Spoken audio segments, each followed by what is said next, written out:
Hi, my name's Michael and I'm going to do a book haul today. I don't normally do book hauls for the simple fact that I don't normally buy a lot of books. For most of 2017, I have only bought one book a month, and that was normally my book club book. Not because I don't like buying books, I feel like I don't need to buy books. I've got plenty of books on my shelves, and that has given me a lot to read, but I feel like the need to buy books has not been a priority, but this month I bought a lot of books, and the reason for that was because I was away in Sydney for a weekend, and I went to a few independent bookstores, and because it was my birthday. So just quickly going to go through some books. The first independent bookshop I went to in Sydney was Oscar and Friends, and I went to the Surrey Hills store and I bought The Housekeeper and the Professor by Oka Ogawa, and this is a Japanese book that was translated by Stephen Snyder, and I've read Revenge by her and really enjoyed it, so I really wanted to read this book. And I also bought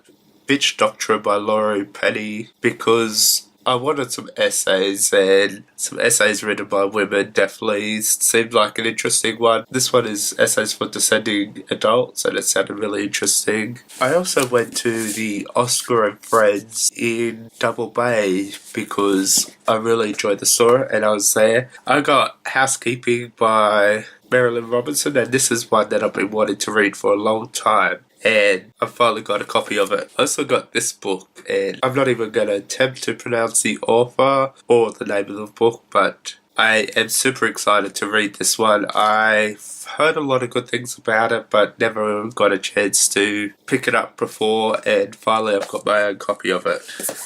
And this one is Half Wild, and this is an author that works at Oscar and Friends, Pip Smith, and was a recommendation from the bookseller there, so I thought I had to pick this one up, and it sounds really interesting. I think my wife's probably going to read it first. Then I went to Potts Point's bookshop, and this one I was planning to go to because I have a friend that's a bookseller there. Unfortunately, he didn't work that day, so I wasn't able to get book recommendations from him, but I did pick up some great books. I have Moonstone by John, and this is an Icelandic book, and I believe it's translated by Victoria Crump, and I've always wanted to read Jean, but I've never got a chance to read him before, and like most of the books I picked up, I finally got a copy of the book.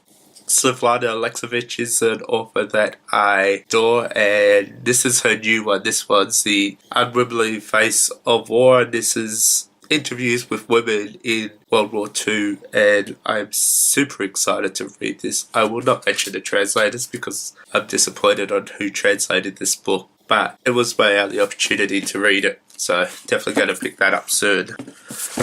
Maybe I'll read this for Non-Fiction November. And I've got Vengeance is Mine, All Others Pay Cash, and this is by Iqbal Kanawan, and he is a Indonesian author that seems to get some attention, but there's not many Indonesian authors getting attention around BookTube and book blogs, so I'm definitely going to be picking that one up soon. Obviously, like all of these books, I'm super excited to read them, but I'm sick of saying that. The last bookshop I went to in Sydney was a bookshop called Kinokuniya, and this is a bookshop that kind of specialises in Asian literature, so I picked up Autofiction by Hidero Kanehara, and this is a Japanese book translated by David James Kashima, and I think I saw this book on, I can't even remember whose channel I saw this one on, but it sounded fascinating, and I will probably link the channel down below if I remember who I saw talk about this book. And I also got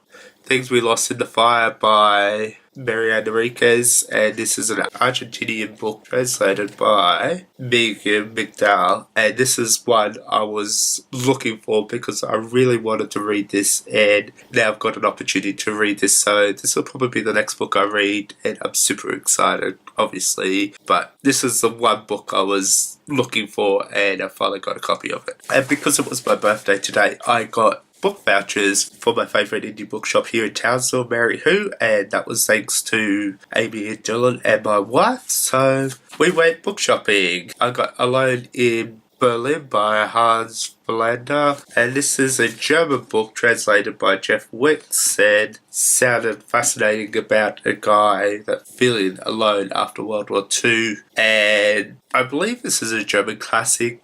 Someone might be able to correct me on that, especially someone from Germany, and be reading that one hopefully soon. I have The Seven Functions of Language by Lauren Bennett, and this is a French book translated by Sam Taylor.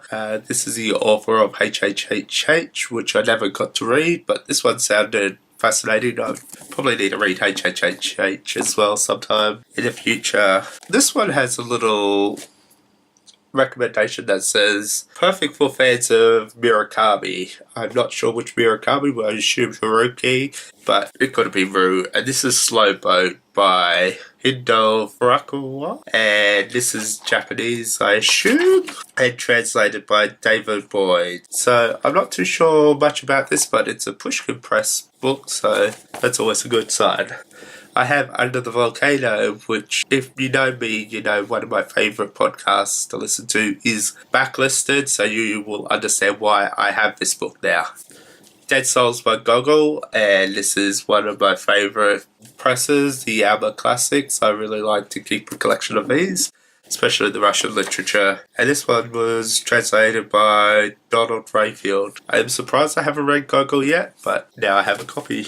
And finally, Tello Cavino, and this is Why Read the Classics, so obviously you know why I bought this. He's an Italian author, and this one's translated by Martin McLaurin, and some essays about reading classics. Sounds fascinating, and especially by Cavino, so super excited. What was that? That's all in all, I have 15 new books to read, and that's probably going to be my reading list for a while, especially the non-fiction, which I'll probably try and prioritise for non-fiction November. But as you notice, a lot of these are translations, and that's mainly because I'm trying to focus on translations. I try to pick more women in translations, but it is very difficult to find women in translations, so if you've got any recommendations, please let me know below. If you want to find me elsewhere, all my links to social media are in the description below. And I'm sorry I didn't go into much detail about the books, but I wanted to get through the haul quickly because there were so many. But feel free to ask me in the comments, and I could probably tell you a bit more about the book. Thank you for watching.